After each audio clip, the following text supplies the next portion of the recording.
दोस्तों, अमीर होना या बनना तो हम सभी चाहते हैं। हम सभी चाहते हैं कि एक एज के बाद हमें कोई काम न करना पड़े, सारा पैसा अपने आप आता रहे और हम फाइनेंशियली फ्री हो जाए। लेकिन ऐसी क्या दिक्कत है जिसके कारण कुछ ही लोग अमीर और फाइनेंशियली फ्री बन पाते हैं, जबकि सोचते सब लोग हैं।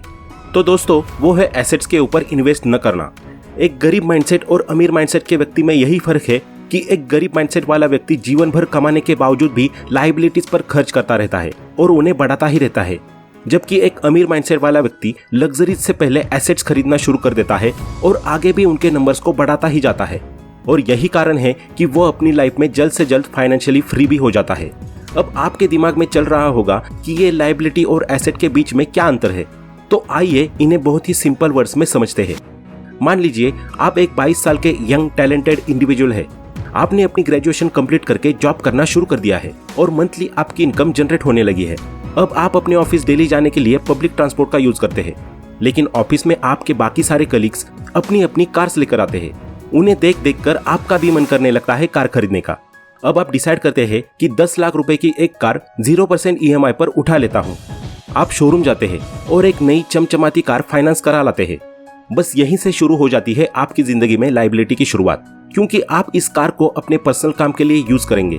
आप इससे ऑफिस जाएंगे, रिलेटिव्स के यहाँ या फिर घूमने जाएंगे और हर महीने अपनी मेहनत की कमाई में से इसकी सालों तक EMI भरेंगे।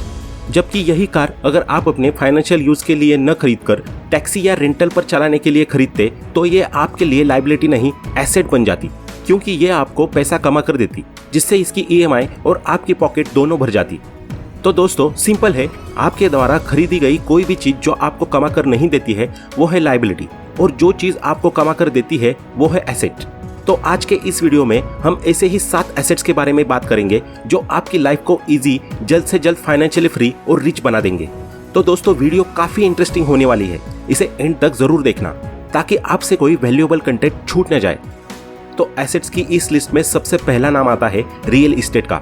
दोस्तों, भले ही आज के समय में लोग लैंड या प्रॉपर्टी खरीदने को क्रिटिसाइज करने लगे हैं और उसे ओल्ड फैशन समझने लगे हैं, लेकिन फोर्ब्स के अनुसार रियल एस्टेट ही वो सेक्टर है जिसने ज्यादा से ज्यादा लोगों को मिलेनियर्स और बिलियनियर्स बनाया है और आज के टाइम में भी लोगों को अच्छा पैसा बनाकर दे रहा है। ये सभी तो हम अपने आसपास भी देख सकते हैं। हर जगह प्रॉपर्टी के दाम सालों से बढ़ते चले आ रहे हैं और आज भी लगातार बढ़ते ही रहे हैं। प्रॉपर्टी से ज्यादा महंगाई शायद ही किसी सेक्टर में हुई हो पिछले कुछ सालों में। इस सेक्टर में रिस्क फैक्टर तो न के बराबर ही है। साथ ही अगर आप इसे रेंट पर चढ़ा देते हैं तो ये आपकी एक रेगुलर इनकम का भी सोर्स बन जाएगा। इस वर्ल्ड में शायद ही कोई रिच पर्सन हो जो अपनी प्रॉपर्टी से रेंट के रूप में पैसा जनरेट न कर रहा हो। रियल एस्टेट में रिच लोग 2 तरीकों से इनकम या मनी जनरेट करते हैं। पहला तरीका है फ्लिप, जिसके अंतर्गत वे सस्ते दामों पर किसी प्रॉपर्टी को खरीद लेते हैं, उसका रिनोवेशन करा देते हैं और फिर जब कुछ सालों बाद उसके दाम आसमान छूने लगते हैं तब वे उसे बेच देते हैं। वही दूसरी तरीके की बात करें तो वो है होल्ड करना, जिसे ज्यादातर अमीर लोग अपनाते हैं। वे कभी भी अपनी रियल एस्टेट प्रॉपर्टी को नहीं बेचते। वे इसका इस्तेमाल बैंक से लोन उठाने के लिए करते हैं, क्योंकि रियल एस्टेट ही वो सेक्टर है जिस पर बैंक सबसे जल्दी लोन अप्रूव करती है। फिर उसके बाद वे इस प्रॉपर्टी को रेंट पर चढ़ा देते हैं, वो भी महंगे दामों में, ताकि उन्हें लिए गए लोन की EMI को कभी भी अपने जेब से न भरना पड़े। इस तरह वे इससे डबल कमाई करते हैं। नेक्स्ट, दूसरा एसेट है बिजनेस। दोस्तों, जब भी आपके पास पैसा आना शुरू हो जाए तो आपको सबसे पहली कोशिश यही करनी चाहिए कि आप एक साइड बिजनेस करना शुरू कर दें, क्योंकि जॉब से ज्यादा रिस्की कोई चीज नहीं है। जब तक आप काम कर रहे हैं आपको सैलरी मिल रही है, लेकिन सोचो अगर आप बीमार पड़ गए, आपको कोई इमरजेंसी आ गई या फिर अब आपकी एज ज्यादा हो गई है और आप उतनी मेहनत करने में सक्षम नहीं है। ऐसी सिचुएशंस में आपको कौन पैसा ला कर देगा? तो ऐसी सिचुएशंस के लिए आपको बिजनेस शुरू करना ही सबसे बेटर ऑप्शन है। शुरू में आप इसे जॉब के साथ साथ साइड बिजनेस की तरह शुरू कर सकते हैं। जैसे जैसे ये ग्रोथ करता जाए वैसे वैसे आप दूसरे बिजनेस की शुरुआत करते जाए, क्योंकि जितने मल्टीपल्स आपके इनकम सोर्सेस होंगे उतने ही मल्टीपल्स में आपकी इनकम भी बढ़ती जाएगी और आपको जीवन भर किसी दूसरे की जॉब या और कोई काम करने की कभी जरूरत नहीं पड़ेगी। दोस्तों, बिजनेस स्टार्ट करने पर हमने ऑलरेडी एक वीडियो बनाई है जिसका नाम है how to start business with no money, जिसकी लिंक आपको डिस्क्रिप्शन बॉक्स और आई बटन में मिल जाएगी। आगे नेक्स्ट तीसरा एसेट है स्टॉक्स। जिस भी व्यक्ति को शेयर मार्केट में इंटरेस्ट है उसके लिए ये सबसे बेहतर ऑप्शन होता है। अपनी नॉलेज और एनालिसिस का इस्तेमाल करके वो शेयर मार्केट से बहुत अच्छे पैसे कमा सकता है और बहुत सारे लोग कमा भी रहे हैं। जाने माने इन्वेस्टर पीटर लिंच कहते हैं कि शेयर मार्केट में हर साल एक आदमी के लिए भी कम से कम 2 से 3 ऐसी अपॉर्चुनिटी आती है जहां से वो अच्छा पैसा बना सकता है। फिर एक शेयर मार्केट के जानकार व्यक्ति के लिए तो बात ही क्या है। लोग अपने आसपास की चीजों को देखकर आसानी से समझ सकते हैं कि उन्हें कब कौन सी कंपनी के शेयर खरीदने चाहिए। जैसे एक नॉर्मल हाउस पेंट करने वाले को ये अच्छे तरह से पता होता है कि इस साल कौन सी कंपनी का पेंट मार्केट में सबसे ज्यादा अच्छी सेल कर रहा है और लोग उसे ही ज्यादा क्यों खरीद रहे हैं। उसी तरह एक ट्रक ड्राइवर का एग्जाम्पल ले तो उसे भी इस बात की सबसे सही जानकारी होती है कि किस कंपनी के टायर सबसे अच्छे हैं और लोग सबसे ज्यादा मार्केट में किस कंपनी के टायर्स को खरीद रहे हैं। मगर प्रॉब्लम यह है कि ज्यादातर लोग अपनी फील्ड को छोड़कर जिसमें उनकी एक्सपर्टीज है उसके अलावा बाकी सारे सेक्टर्स के शेयर खरीदने की कोशिश करते हैं और यही वजह है कि शेयर मार्केट में ज्यादातर लोगों का पैसा डूब जाता है और लोग कहना शुरू कर देते हैं कि शेयर मार्केट बहुत रिस्की है, जबकि सच्चाई यह है कि लोग अपनी नॉलेज और एक्सपर्टीज का इस्तेमाल ढंग से नहीं करते। लेकिन दोस्तों, अगर आपके पास स्टॉक मार्केट का बिल्कुल नॉलेज नहीं है तो आप सिंपल इंडेक्स फंड में भी इन्वेस्ट कर सकते हैं, क्योंकि इसके अंतर्गत हमेशा ही टॉप कंपनीज रहती है, जिसके कारण आपको एक अच्छा रिटर्न मिल जाता है और आपका रिस्क फैक्टर भी न के बराबर हो जाता है। जब जब स्टॉक मार्केट डाउन जाने लगती है तो अमीर लोग इंडेक्स फंड में उतना ही ज्यादा पैसा इन्वेस्ट करना शुरू कर देते हैं, क्योंकि ये बदले में उन्हें 15% तक के रिटर्न देता है, जो कि शायद ही कहीं मिल पाए।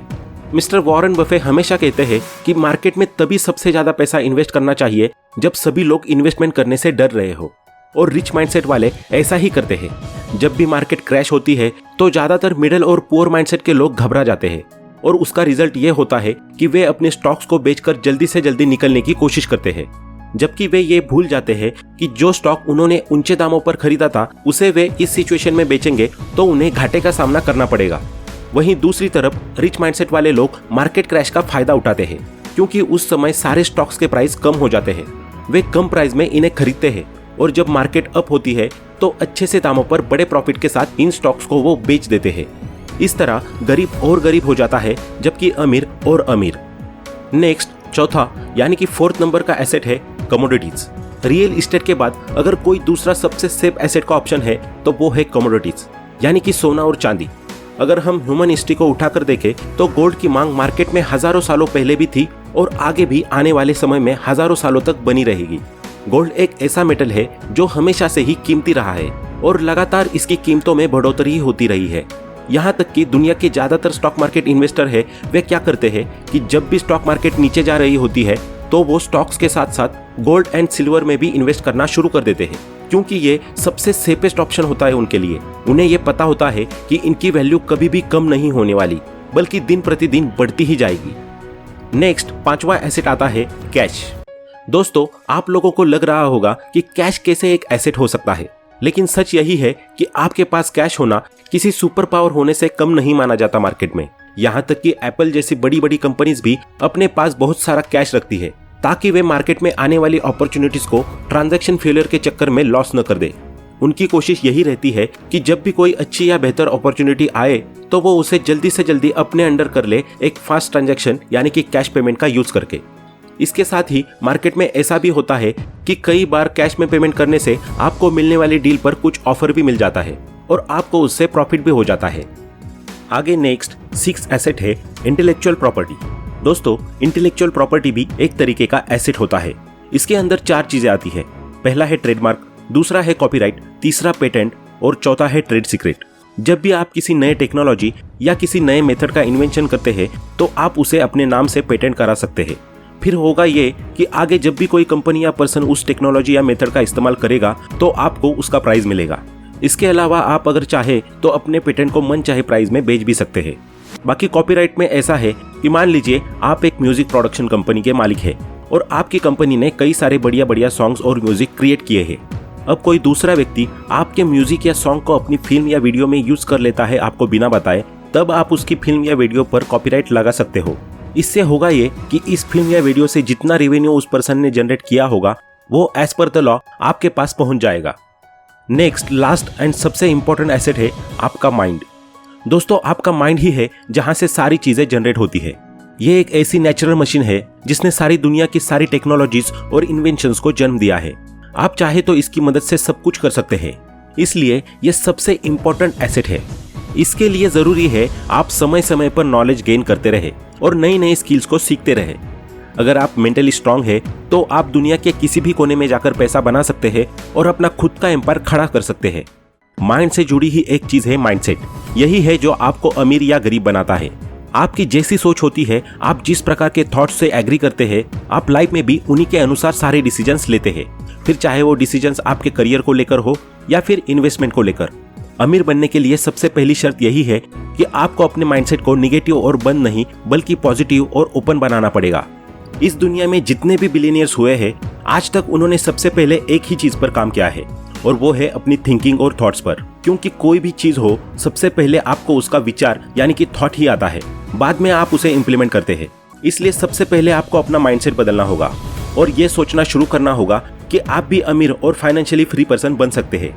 उसके बाद आती है इम्प्लीमेंटेशन की बारी, जिसमें आपको अपनी सिचुएशन, नॉलेज और मार्केट का एनालिसिस करते हुए वो तरीका निकालना होगा जिससे आप एक सक्सेसफुल, रिच और जल्दी से जल्दी एक फाइनेंशियली फ्री पर्सन बन सके। आप चाहे तो इसके लिए वॉरेन बफे, बिल गेट जैसे सक्सेसफुल लोगों की लाइफ स्टोरीज का सहारा ले सकते हैं और उनसे बहुत कुछ सीख सकते हैं। तो दोस्तों, आज के इस वीडियो में इतना ही।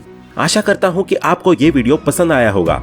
अगर आपको ये वीडियो पसंद आया हो तो लाइक करें और ऐसे ही वैल्यूएबल वीडियोस को देखने के लिए हमारे चैनल को सब्सक्राइब करें। अपना कीमती समय देने के लिए धन्यवाद। Thanks for watching.